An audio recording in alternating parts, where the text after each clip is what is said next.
പ്രിയങ്ങളെ, അമ്മക്കിളിയുടെ കൊച്ചു കൊച്ചു വിശേഷങ്ങളിലേക്ക് എല്ലാവർക്കും സ്വാഗതം.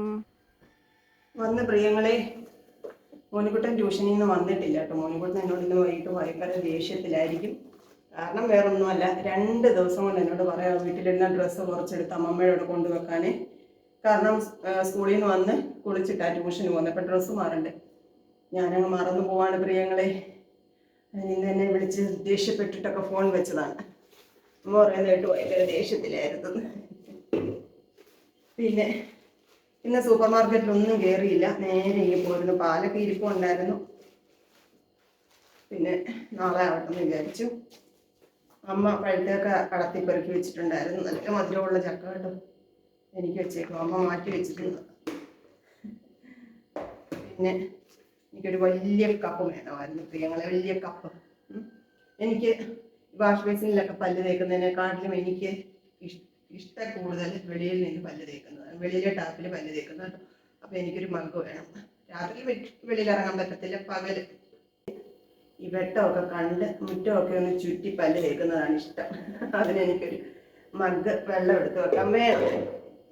അപ്പം ഞാൻ അതിനൊരു, ഇവിടെ നമ്മുടെ സൂപ്പർ മാർക്കറ്റ് വലിയ മഗ് ഇല്ലായിരുന്നു. അപ്പം ഞാനിത് അലങ്കാരിൽ നിന്ന് മേടിച്ച. പിന്നെ മോനിക്കുട്ടൻ്റെ ടിഫിൻ ബോക്സ് കവർ ചെയ്യാനുള്ള ടർക്കി 2 എണ്ണം മേടിച്ചു. ഒരെണ്ണം കൂടെ ഉണ്ട്, അത് കഴുകിയിട്ടപ്പം മാറ്റമൊന്നും കാണാനില്ല, ഉണ്ടായിരുന്നു.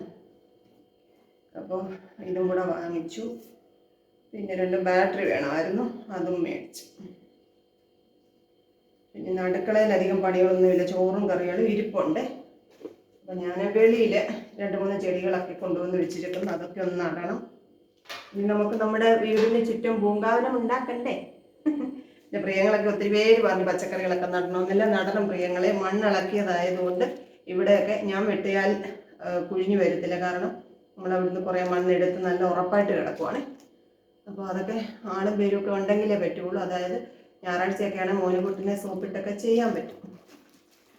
പതുക്കെ പതുക്കെ നമുക്കെല്ലാം നടാം. അപ്പം തൽക്കാലം ഞാൻ 1-2 ചെടികളൊക്കെ അമ്മയുടെ ഇതൊക്കെ എന്നൊക്കെ എടുത്തുകൊണ്ട് വന്ന് ഇവിടെ നടുവാണ്. ഞാൻ മീഷോയിൽ നിന്ന് മേടിച്ച നമ്മുടെ കിച്ചൺ അവിടെ പാത്രം കഴുകത്തില്ലേ, അവിടെ ഇടാനുള്ള മാറ്റാണ്. കൊള്ളാം, ഇത്രയും ലെങ്ത് ഉണ്ട്, ഇത്രയും ലെങ്ത് ഉണ്ട്. ഇതിൻ്റെ ഒരു ചെറുതും ഉണ്ട്. അപ്പോൾ ഞാൻ മുറ്റത്തെ ജോലികളിലേക്ക് കിടക്കട്ടെ. ഇന്ന് നമ്മുടെ ഫാമിലിയിൽ നമ്മുടെ വീഡിയോസ് കാണുന്ന 2 പേരെ കണ്ടു, വന്ന് മിണ്ടി, ഒത്തിരി സന്തോഷം. ഒരാൾ ഹോസ്പിറ്റലിൽ പോയിട്ട്, ഞാനിങ്ങോട്ട് പോരാൻ ഇറങ്ങിയപ്പം പനിയായിട്ട് ഹോസ്പിറ്റലിൽ വന്നതാണ്. അപ്പോൾ നമ്മൾ ഹോസ്പിറ്റലിൻ്റെ ബേക്കറിയിൽ നിന്ന് അങ്ങോട്ട് ഇറങ്ങി വരുന്നു. അപ്പോൾ എന്നെ ജിൻസി ചേച്ചി എന്നൊക്കെ വിളിച്ച് വരുന്നു മിണ്ടി. എന്നോട് ഞാൻ അങ്ങനെ വിളിച്ചപ്പോൾ ഞാൻ ഓർത്താൻ ഇത്ര പരിചയത്തിൽ വിളിക്കുന്നതെന്ന്. അപ്പോൾ എന്നോട് പറഞ്ഞ എല്ലാ വീഡിയോയും കാണും. ഇന്നലെ എന്താ പറയുന്നത്, ഇട്ട വീഡിയോയുടെ കാര്യം വരെ പറഞ്ഞു കേട്ടോ. അപ്പോൾ അത്രയും നമ്മുടെ വീഡിയോസ് കാണുന്ന നമ്മുടെ ഫാമിലി മെമ്പറാണ്. ശോഭന എന്നാണ് പേര്, പത്തനംതിട്ടയിൽ തന്നെ താമസിക്കുന്നത് കേട്ടോ.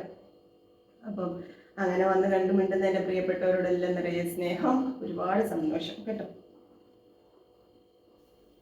ഇവിടെ നമ്മൾ ചെറിയൊരു മാറ്റായിട്ടിരിക്കുന്നത്, അത് നമ്മുടെ ചോറിൻ്റെ വാതിക്കലൊക്കെ ഇട്ടുകൊണ്ടിരുന്നതാണ്. അതൊക്കെ എടുത്ത് മാറ്റാം. ഇതെല്ലാം ഒന്ന് കഴുകിയൊക്കെ എടുക്കണം. നമ്മൾ വീട് മാറ്റം പ്രമാണിച്ചുള്ള അഴുക്കും ചള്ളയെല്ലാം അതെല്ലാം ഉണ്ട്. ഇതെല്ലാം ഒന്ന് കഴിഞ്ഞിട്ട് വേണം. ഇതെല്ലാം ഈ ചവിട്ടികളെല്ലാം കഴുകിയിടണം. അതുകൊണ്ട് നല്ല വെയിൽ വേണം, അല്ലെന്നുണ്ടെങ്കിൽ ഇതൊന്ന് അന്നേരം ഉണങ്ങി കിട്ടിയിട്ട് ഭയങ്കര സ്മെല്ലല്ലേ. അതുകൊണ്ട് ഞാനിങ്ങനെ വെയിറ്റിങ്ങിലാണ്. 1-2 എണ്ണം നല്ലതുപോലെ അഴുക്കായിട്ടുണ്ട്. അതെല്ലാം ഇനി ഇവിടെ കൊണ്ട് കഴുകണം. ഇവിടെ അങ്ങോട്ട് വിരിക്കാം. ഞാൻ പാത്രം കഴുകുമ്പോൾ അങ്ങനെ ഒരുപാട് വെള്ളമൊന്നും വീഴില്ല. എന്നാൽ കൈ കുടയുകയൊക്കെ ചെയ്യുമ്പോൾ വെള്ളം വീഴും. മതിയില്ലേ, എപ്പോഴും ഒന്നും ആരും കഴുകുന്നില്ലല്ലോ.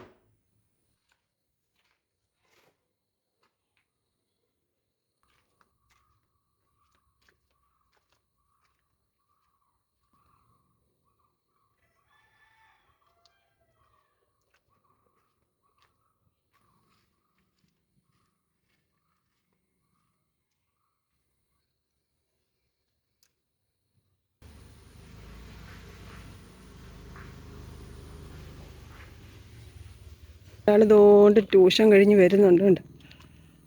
കണ്ട ഒരു ചുമന്നുടുപ്പ് കണ്ട. അതാണ് നമുക്കിങ്ങോട്ടുള്ള റോഡ് വരുന്നുണ്ട്.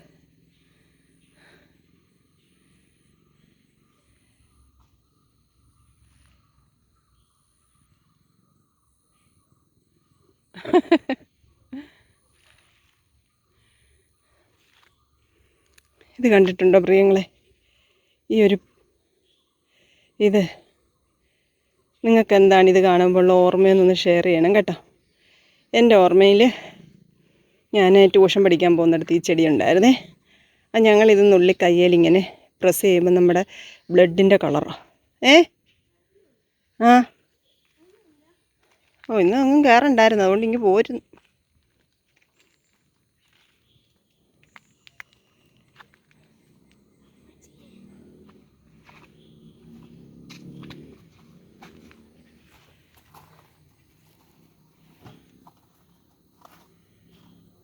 എന്തോ ഭയങ്കര ദേഷ്യമായിരുന്നു എന്നൊക്കെ പറഞ്ഞല്ലോ. എന്തുവായിരുന്നു ദേഷ്യം? ഒന്നും അറിയത്തില്ല. എന്നെ വിളിച്ച് ദേഷ്യപ്പെട്ടെ എന്തിനാ? ഇതിൻ്റെ പേരറിയാവുന്നവർ പറയണം കേട്ടോ. ഇത് ഞാൻ ഇങ്ങനെ ഓരോ മുത്ത് ഇങ്ങനെ അങ്ങോട്ട് പൊട്ടിച്ചിട്ട് നമ്മുടെ കയ്യിലിങ്ങനെ വെക്കും. അന്നേരം എൻ്റെ കൈ മുറിഞ്ഞേന്ന് പറയും. എന്തോരം അല്ലേ? നിങ്ങളൊക്കെ അങ്ങനെ ചെയ്തിട്ടുള്ളവർ കമൻ്റ് ഇടണേ.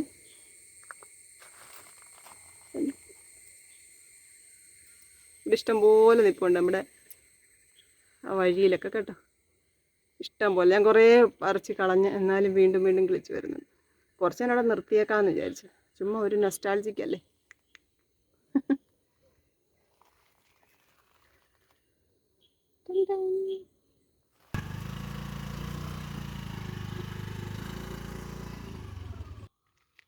വന്നേ മതി.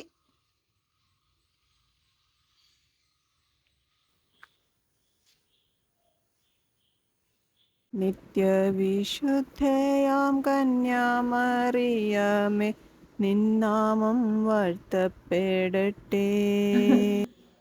ഇനി ജപമൊക്കെ കഴിഞ്ഞ പ്രിയങ്ങളെ, ഇനിയിപ്പോൾ അടുക്കള വലിയ പ്രത്യേകിച്ച് പണികളൊന്നും ഇല്ല. അപ്പം ഞാൻ ഇന്ന് ഒരു ഷോർട്ട് വീഡിയോ ഇട്ടിട്ടുണ്ടായിരുന്നു. ഷോർട്ട് വീഡിയോ എന്ന് പറയുന്നത്, ഞാൻ നേരത്തെ നമുക്ക് ടിക്ടോക്കൊക്കെ ഉണ്ടായിരുന്ന സമയത്ത് കുറേ എന്താ പറയുന്നത് ക്രിയേറ്റീവായിട്ടുള്ള വീഡിയോസൊക്കെ അന്നത്തെയൊക്കെ ഒരു നിലവാരം അനുസരിച്ച് ചെയ്യാറുണ്ടായിരുന്നു കേട്ടോ.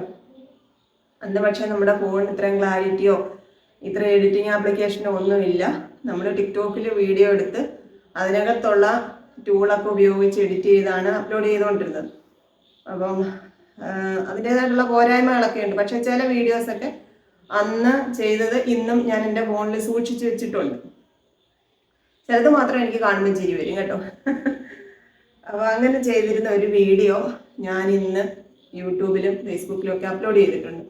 അത് 2019 തോന്നുന്നു. 2019 ആ വീഡിയോ അന്ന് ചെയ്യാനുണ്ടായ കാരണം എന്ന് വെച്ചാൽ, ഞാൻ എൻ്റെ പ്രിയങ്ങളോട് പറഞ്ഞിട്ടില്ലേ, നമ്മൾ ചില കാര്യങ്ങളൊക്കെ നമ്മൾ ഇടയ്ക്കൊന്ന് റിവൈൻഡ് ചെയ്യുന്നതെന്ന് വെച്ചാൽ, നമുക്ക് ഇന്നത്തെ നമ്മുടെ സന്തോഷങ്ങളുടെ വില അറിയണമെന്നുണ്ടെങ്കിൽ അതൊക്കെ ഇടയ്ക്കൊന്ന് ഓർക്കണം. അല്ല നമ്മൾ നില മറന്നു പോകും. അത് അങ്ങനെ ഉണ്ടാവാതിരിക്കാനാണ് ചിലതൊക്കെ ഞാൻ എൻ്റെ ഫോണിൽ സൂക്ഷിച്ചിരിക്കുന്നത് പോലും. എനിക്ക് എന്നെ തന്നെ ഒന്ന് ഓർമ്മിപ്പിക്കാൻ വേണ്ടിയിട്ട്. അങ്ങനെ ചില വീഡിയോസിൽ ഉൾപ്പെടുന്ന ഒരെണ്ണമാണ് ഞാൻ ഇന്ന് അപ്ലോഡ് ചെയ്തത്. പ്രാർത്ഥിക്കണമെന്ന് പറഞ്ഞിട്ടുണ്ടായിരുന്നു. അതുമായിട്ട് ബന്ധപ്പെട്ട ഒരു വീഡിയോ ആണ് ഞാൻ ഇട്ടത്. അപ്പോൾ അതിന് താഴെ ഒരുപാട് പേര് കമൻറ്റുകളൊക്കെ ഇട്ടിട്ടുണ്ട്, ഒരുപാട് പേര് പ്രാർത്ഥനകൾ അറിയിച്ചിട്ടുണ്ട്. അപ്പോൾ ശരിക്കും കുറച്ച് പേരൊക്കെ എനിക്ക് വോയിസ് മെസ്സേജ് അയച്ചു, ഇൻസ്റ്റയിലും മെസ്സഞ്ചറിലും ഒക്കെ. അപ്പം ശരിക്കും മനസ്സിൽ തട്ടി അവരുടെ ഓരോ സംസാരമൊക്കെ കേൾക്കുമ്പോൾ എനിക്ക് തന്നെ വിഷമം തോന്നാറുമുണ്ട് കേട്ടോ. ഒരുപാട് സ്നേഹത്തോടെ സംസാരിക്കുന്നത് കേൾക്കുമ്പോൾ ഞാനിതിനൊക്കെ അർഹതപ്പെട്ടവളാണോ എന്ന് പോലും എനിക്ക് തോന്നിയിട്ടുണ്ട്. അപ്പം എന്താ പറയുന്നത്, നമുക്കൊരു ജീവിതത്തിൽ ഒരു പ്രശ്നം ഉണ്ടാകുമ്പോൾ ശരാശരി ഒരു അമ്മ എന്നുള്ള നിലയിൽ നമ്മൾ ആദ്യം ഓർക്കുന്നത് നമ്മളുടെ കുഞ്ഞുങ്ങളെ പറ്റി തന്നെയായിരിക്കും. എന്നെ സംബന്ധിച്ച് ഞാൻ അനുഭവിച്ച ഒരവസ്ഥ എൻ്റെ ജീവിതത്തിൽ ഞാൻ കുറേ വർഷങ്ങൾക്ക് ശേഷം വേറൊരാളിലേക്ക് അത് പകർത്തപ്പെടുന്നത് കാണുമ്പോൾ ഭയങ്കരമായിട്ട് മനസ്സ് നൊന്ത് പ്രിയങ്ങളെ. എന്താ പറയുന്നത്, ഞാൻ ഇന്നലെ നിങ്ങളോട് പറഞ്ഞു അവർക്ക് വേണ്ടിയിട്ട് പ്രാർത്ഥിക്കണം, അങ്ങനെയുള്ള കാര്യങ്ങളൊക്കെ പറഞ്ഞു. അതിപ്പോൾ ഒരു സെലിബ്രിറ്റി ആയതുകൊണ്ട്, അല്ലെങ്കിൽ ഈ സോഷ്യൽ മീഡിയയിൽ നിറഞ്ഞു നിൽക്കുന്നത് കൊണ്ട് നമ്മൾ അവരുടെ വിവരങ്ങൾ അറിയുന്നു. അങ്ങനെ അല്ലാത്ത ഒരുപാട് അമ്മമാരുണ്ട്. അവർക്ക് വേണ്ടിയിട്ടെല്ലാം എൻ്റെ പ്രിയങ്ങൾ ദൈവത്തിൽ സമർപ്പിച്ച് പ്രാർത്ഥിക്കണം. കാരണം നമ്മുടെ ജീവൻ നമ്മുടെ ശരീരത്തിൽ നിന്ന് വേർപെടുമ്പോൾ പോലും നമ്മുടെ കുഞ്ഞുങ്ങളുടെ മുഖം കാണുമ്പോൾ നമുക്ക് ജീവിക്കണമെന്നുള്ള ഒരു ഭയങ്കര ഒരു പരവേശം തോന്നും പ്രിയങ്ങളെ. അതൊക്കെ എൻ്റെ ജീവിതത്തിൽ ഞാൻ അനുഭവിച്ചിട്ടുള്ള കാര്യമാണ്. അന്നൊന്നും യൂട്യൂബ് ഇല്ല, വീഡിയോസ് ഇല്ല, ചാനലില്ല. പക്ഷേ ഇതൊക്കെ ഞാൻ നിങ്ങളോട് പറയുമ്പോൾ നിങ്ങൾക്ക് എത്രമാത്രം ഫീൽ ചെയ്യുമെന്ന് എനിക്ക് അറിഞ്ഞുകൂടാ കേട്ടോ. ആ ഒരു അവസ്ഥയൊക്കെ നിങ്ങൾക്ക് ഇമാജിൻ ചെയ്യാൻ പറ്റുന്നതിനൊക്കെ അപ്പുറമായിരുന്നു. അതിൻ്റെ ഇടയ്ക്ക് ഒരു കോഡ് വന്ന് ഞാൻ അങ്ങോട്ട് പോയി. ട്രീറ്റ്മെൻറ്റിൻ്റെ സമയത്ത് എനിക്ക് ഒരുപാട് ശാരീരിക ബുദ്ധിമുട്ടുകൾ ഉണ്ടായിരുന്നു. പക്ഷെ നമുക്ക് കീമോ ചെയ്യുമ്പോൾ നമ്മൾ ഓർക്കുന്നത് കീമോയുടെ ഒരു കുറേ പ്രയാസങ്ങളുണ്ട്, എല്ലാവർക്കും ഒരുപോലെ അല്ല. എന്നാലും അതിൻ്റെ കൂട്ടത്തിലാണ് ഞാൻ എൻ്റെ ബുദ്ധിമുട്ടുകളെല്ലാം അങ്ങ് വെച്ചിരിക്കുന്നത് കീമോ ചെയ്യുന്നതിൻ്റെയാണ് എന്ന് കരുതി ഇരുന്ന കുറേ സമയങ്ങളുണ്ട്. അങ്ങനെ എനിക്ക് 4ാമത്തെ കീമോയുടെ കൂടെ എനിക്കൊരു ഇഞ്ചക്ഷൻ സ്റ്റാർട്ട് ചെയ്തു. ആ ഇഞ്ചക്ഷൻ എടുത്തിട്ട് എനിക്ക് അതിനുശേഷം ഞാൻ വീട്ടിൽ വന്നതിന് എനിക്ക് തീരെ വയ്യാതായെന്ന് പറഞ്ഞാൽ എനിക്ക് എൻ്റെ കാലിലോട്ടൊന്നും എനിക്ക് എഴുന്നേറ്റ് നിൽക്കാൻ പറ്റുന്നില്ല, എനിക്ക് ഒന്നും പറ്റുന്നില്ല. എനിക്ക് ആ അവസ്ഥ പറയാനൊന്നും എനിക്ക് അറിഞ്ഞുകൂടാ കേട്ടോ. പക്ഷെ ഒരു കാര്യം ഞാൻ പറയാം, നമ്മുടെ ശരീരത്തിൽ ജീവൻ വേർപെട്ട് പോകുന്നത് എനിക്ക് തോന്നുന്നു കാലിൽ നിന്ന് ഇങ്ങനെ മുകളിലോട്ടാണെന്ന് തോന്നുന്നു വേർപെട്ട് പോകുന്നത് കേട്ടോ. എനിക്ക് സംസാരിക്കാൻ പറ്റുന്നില്ല, എനിക്ക് ആൾക്കാർ മുന്നിൽ നിൽക്കുന്നതൊന്നും കാണാൻ പറ്റുന്നില്ല. ശരിക്കും പറഞ്ഞുകൊണ്ടല്ലോ, ആ കാഷ്വാലിറ്റിയിൽ എൻ്റെ കൂടെ മാമിയും ഇവരുടെ പപ്പയായിരുന്നു കൂടെ വന്നത്. പക്ഷേ എനിക്ക് ചുറ്റും വേറെ കുറേ ആൾക്കാർ നിൽക്കുന്നുണ്ട്. അവരൊക്കെ എൻ്റെ കൈയും കാലും ഒക്കെ ഇങ്ങനെ മസാജ് ചെയ്യുന്നുണ്ട്. കാരണം എൻ്റെ കാലൊക്കെ അങ്ങോട്ട് തണുത്ത് അതുപോലെ ഞാൻ അനുഭവിച്ച് അവിടെ കിടന്നു കേട്ടോ. അപ്പം ഞാൻ ഇങ്ങനെ ഉറക്കത്തിലോട്ടാണോ ഇങ്ങനെ വഴുതി വീഴുന്ന സമയത്ത് എൻ്റെ മനസ്സിലോട്ട് മോനുകുട്ടൻ കരയുന്നു. മോനുകുട്ടൻ എന്നൊക്കെ ആണെങ്കിൽ ഈ പാലുകൂടിയൊക്കെ നിർത്തിയ സമയമായതുകൊണ്ട് കുഞ്ഞിനൊന്നും പനിയും അസ്വസ്ഥതയും ഛർദിലും ചൂടും, അവനങ്ങ് തീരെ വയ്യാത്തൊരവസ്ഥയാണ്. അന്നേരം കുഞ്ഞ് കരയുന്നു, കുഞ്ഞിന് പനിയായിട്ട് കുഞ്ഞുറക്ക കരയുവാണെന്ന് ആ ഒരു അബോധാവസ്ഥയിൽ ഞാൻ എൻ്റെ മനസ്സിൽ ചിന്തിക്കുകയാണ്. കുഞ്ഞ് കരയുന്ന ആ ശബ്ദമാണ് എന്നെ തിരിച്ചെത്തിച്ചത്. സത്യമാണ് പ്രിയങ്ങളെ, ആ ഒരു അനുഭവം എത്ര പേർക്കുണ്ടായിട്ടുണ്ടാവാം എന്ന് എനിക്ക് അറിഞ്ഞുകൂടാ. പക്ഷെ ആ കരച്ചിലാണ് എൻ്റെ ജീവിതത്തിലൂടെ എൻ്റെ ജീവൻ എനിക്ക് തിരിച്ചു തന്നത്. സത്യമാണ്. ഞാൻ ഉണർന്നു. പിന്നെ എനിക്ക് അവിടുന്ന് അടുത്തൊരു പ്രൈവറ്റ് ഹോസ്പിറ്റലിൽ കൊണ്ടുപോയി. അവിടെ ചെന്ന് വീണ്ടും ഒരു ഇഞ്ചക്ഷനൊക്കെ എടുത്ത് ഞാൻ കുറേ വൊമിറ്റ് ചെയ്തു. അത് കഴിഞ്ഞിട്ട് കുറച്ച് ആശ്വാസം തോന്നി. പിന്നെ ഞങ്ങൾ പിറ്റേന്ന് RCCയിലോട്ട് പോയി. വേറെ പ്രശ്നമൊന്നുമല്ലായിരുന്നു. എനിക്ക് ആ ഇഞ്ചക്ഷൻ എടുത്തതിൻ്റെ സൈഡ് എഫക്റ്റ് ആയിട്ട് ഹാർട്ടിൻ്റെ പമ്പിങ് ലോ ആയിക്കൊണ്ടിരിക്കുകയായിരുന്നു. അതങ്ങ് ഡൗണായി വന്നുകൊണ്ടിരിക്കുമായിരുന്നു. അപ്പം നമ്മൾ ശരിക്കും ഇങ്ങനെ മരിച്ചുകൊണ്ടേ ഇരിക്കുകയായിരുന്നു. അപ്പം പിന്നെ എനിക്ക് കാർഡിയോളജി മെഡിസിനൊക്കെ എടുത്ത് അത് ഓക്കെ ആയി. വീണ്ടും ഹാർട്ടിൻ്റെ പമ്പിങ് റെഗുലർ ആവുന്നോ നോക്കി എക്കോ ചെയ്തതിന് ശേഷമായിരുന്നു ബാക്കിയുള്ള ഇഞ്ചക്ഷനൊക്കെ ചെയ്തുകൊണ്ടിരുന്നത്. അപ്പം അങ്ങനെയൊക്കെയുള്ള ആ ഒരു കാലഘട്ടം എന്ന് പറഞ്ഞാൽ ഞാൻ ജീവിതത്തിലോട്ട് തിരിച്ചു വരാൻ കാരണം എൻ്റെ കുഞ്ഞുങ്ങളാണ്. അവരുടെ കണ്ണിലേക്ക് നോക്കുമ്പോൾ എനിക്ക് ജീവിച്ചേ പറ്റൂ എന്നൊരു ഒരു പിടിവാശ എൻ്റെ മനസ്സിൽ തോന്നിയത് കൊണ്ടാണ് ഞാൻ ഇന്നും ഇങ്ങനെ ഇരിക്കുന്നത്. അപ്പോൾ നമ്മൾ എന്താ പറയുന്നത്, അതേ അവസ്ഥ വേറൊരിടത്ത് കാണുകയാണ്. അതുകൊണ്ട് എനിക്കത് കണ്ടപ്പോൾ എൻ്റെ പഴയ കാലം, എൻ്റെ ആ ഒരു സമയം എനിക്ക് ഓർമ്മ വന്നതുകൊണ്ട് ഞാൻ അങ്ങനെ ഒരു വീഡിയോ ഇട്ടതാണ്. അതിന് ഒരുപാട് പേര് സപ്പോർട്ട് ചെയ്തു. അത് ഇൻസ്റ്റയിൽ മാത്രമല്ല, യൂട്യൂബിലും എല്ലായിടത്തും എല്ലാവരും സപ്പോർട്ട് ചെയ്തു. കുറേ പേര് മെസ്സേജ് അയക്കുകയൊക്കെ ചെയ്തു കേട്ടോ.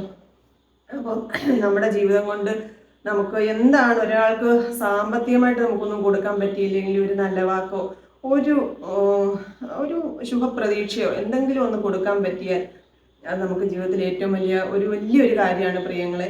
നിങ്ങളെല്ലാവരും ഒരു പ്രാർത്ഥന കൊണ്ട്, ഒരു വാക്കുകൊണ്ട് ഒരു മനുഷ്യനെ ജീവിതത്തിലേക്ക് തിരിച്ചു പിടിക്കാൻ നിങ്ങൾക്ക് കഴിഞ്ഞെങ്കിൽ നിങ്ങൾ വലിയൊരു പുണ്യമാണ് ചെയ്തത്. നിങ്ങൾ ഈ ഭൂമിയിൽ ജീവിക്കുന്ന ദൈവങ്ങളായിട്ടാണ് കാണുന്നത്. എൻ്റെ ജീവിതത്തിൽ ഞാൻ അങ്ങനെ കുറേ മനുഷ്യരെ കണ്ടിട്ടുണ്ട്.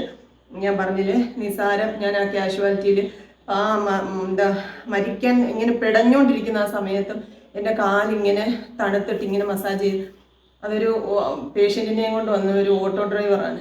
ഞാനത് സോമിനിമാമി എന്നോട് പറഞ്ഞു, ആ ആളും കൂടെ ഇങ്ങനെ കരയുമായിരുന്നു. കണ്ണ് നിറഞ്ഞ് നിന്നിട്ടാണ് എൻ്റെ കാലൊക്കെ ഇങ്ങനെ പിടിച്ച്. ഏതോ ഒരു വ്യക്തി, ആരാണെന്നൊന്നും എനിക്ക് അറിഞ്ഞുകൂടാ, എവിടുന്ന് വന്നതാണെന്നും അറിഞ്ഞുകൂടാ, ആരെയും കൊണ്ട് വന്നതാണെന്നും അറിഞ്ഞുകൂടാ, ഒന്നും അറിയില്ല.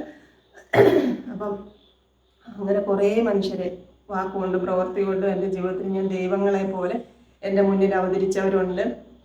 നമുക്കും അതിൻ്റെ ഒരു അംശമെങ്കിലും ഒരാളുടെ ജീവിതത്തിൽ പ്രകാശമാകാൻ കഴിയണം പ്രിയങ്ങളെ. അതല്ലെങ്കിൽ നമ്മൾ ജീവിച്ചിട്ട് ഒരു കാര്യമില്ല കേട്ടോ. അപ്പം ഞാൻ അങ്ങനെയുള്ള ഒരു എന്താ പറയുന്നത്, അങ്ങനെ ഒന്ന് ആഗ്രഹിച്ചാണ് ചിലതൊക്കെ കാര്യങ്ങൾ പങ്കുവെക്കുന്നത്, നിങ്ങളിലേക്ക് എത്തിക്കുന്നത്. അപ്പോൾ അതൊക്കെ അതിൻ്റേതായിട്ടുള്ള പോസിറ്റീവായിട്ടുള്ള രീതിയിൽ എടുക്കുന്ന എൻ്റെ പ്രിയപ്പെട്ടവരോടെല്ലാം സ്നേഹം, കമൻ്റ് ഇട്ടവരോടെല്ലാം നിറയെ സ്നേഹം.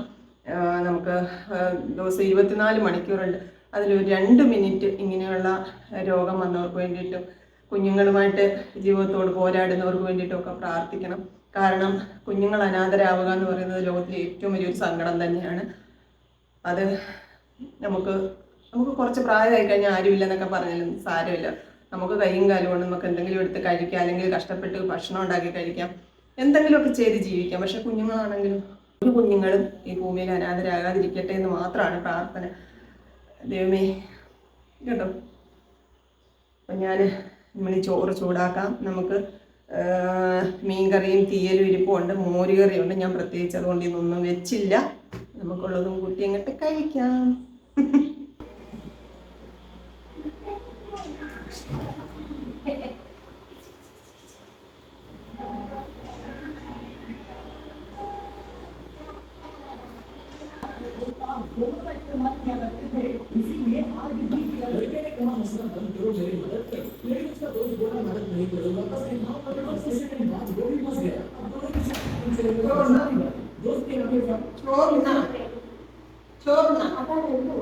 ഇന്നലത്തെ കൂട്ടാൻ തന്നെ മീന്, മോര്, തീയൽ, കടുമാങ്ങ.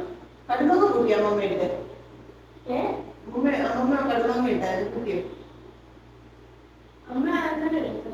സ്കൂളിൽ തന്നെ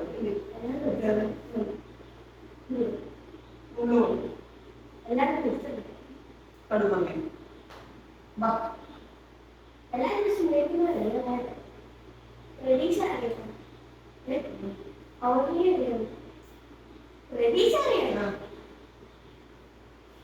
പ്രതീക്ഷ പേര് ഞാൻ കേട്ട ആളാണ്.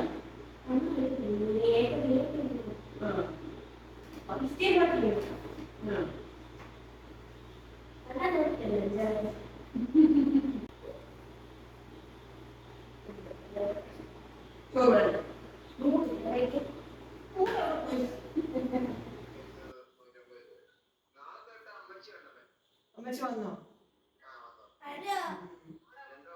കോൺഫ്ലോർ മേടിച്ചിട്ടുണ്ടേ. അവിടെ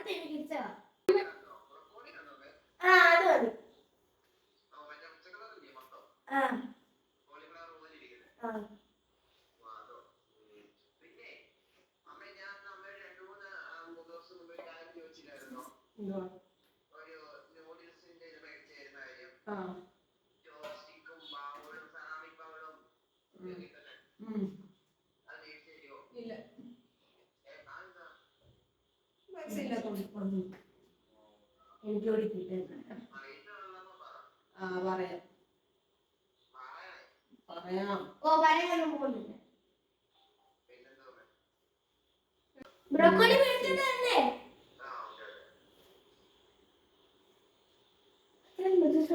ഉണ്ടാക്കിയില്ല ബ്രോക്കോളി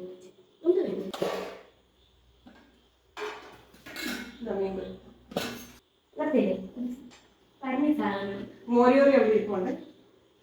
കഴിച്ചിട്ട് മോരുകറി കൂട്ടി കാണാം. ചോറുണ്ണാം. ഞാൻ പഴുത്ത ചക്ക കഴിച്ചു, കൊതി പിടിച്ചത് കഴിച്ചത് കൊണ്ട് ഇത്രയും ചോറ് മതി. മീൻകറി തലയുടെ ഈ ഭാഗം കളയാൻ പറ്റത്തില്ല, അതുകൊണ്ട് അതും എടുത്തിട്ടുണ്ട്. നമ്മൾ ഇന്നലെ രാത്രി അത്താഴത്തിന് മീൻകറി എടുത്തു, രാവിലെ ചപ്പാത്തിക്ക് എടുത്തു, ഉച്ചയ്ക്ക് ചോറ് കൊണ്ടുപോയി. ഇതുകൂടെ ആയപ്പോൾ നമ്മുടെ മീൻ കഴിഞ്ഞു കേട്ടോ. കടുമാങ്ങ, തീയൽ, ഇതാണ് ഇന്നത്തെ അത്താഴം. മോരുകറി എടുക്കുന്നില്ല കേട്ടോ. അപ്പം നമുക്ക് നല്ല വിശേഷങ്ങളുമായിട്ട് നാളെ കാണാമെന്ന പ്രതീക്ഷയോടെ tata, okay, bye bye, see you. കൊച്ചു കൊച്ചു വീട്ടുവിശേഷങ്ങളുമായി വീണ്ടും കാണാമേ.